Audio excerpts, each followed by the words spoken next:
In this video, we're going to have a look at how you can install an app you've created in Xcode onto your own iPhone.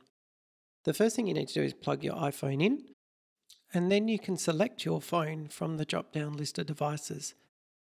So when I hit the play button, we're going to get some errors this first time because we haven't configured everything right. Let's have a look at their errors.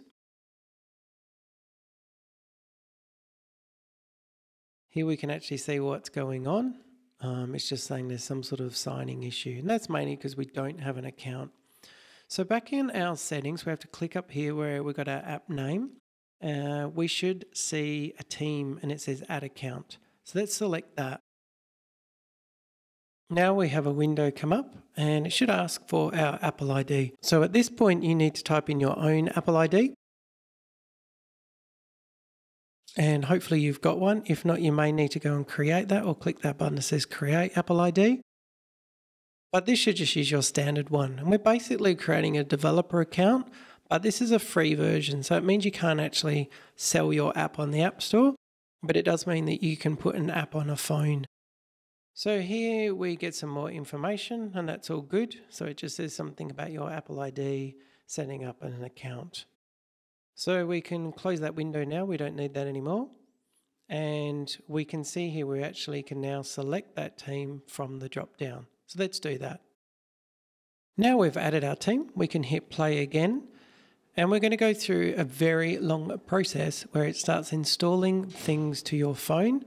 There may be a couple of pop-ups, we'll see what happens. I've sped my movie up a lot. This is for your computer. So we put our computer password in and we hit always allow. And then it's just going to keep going. Now the last part is where it actually tries to launch it on your phone and you might get this error. Now looking at your device, you'll see it saying untrusted developer. So we need to open the settings app and go to general, and then from there choose device management, then click on your Apple ID under developer app. Then we need to say trust, and it's basically your Apple ID, and we get another trust window that we click trust on, and we can see now that that app should run. So now we just need to return back to Xcode.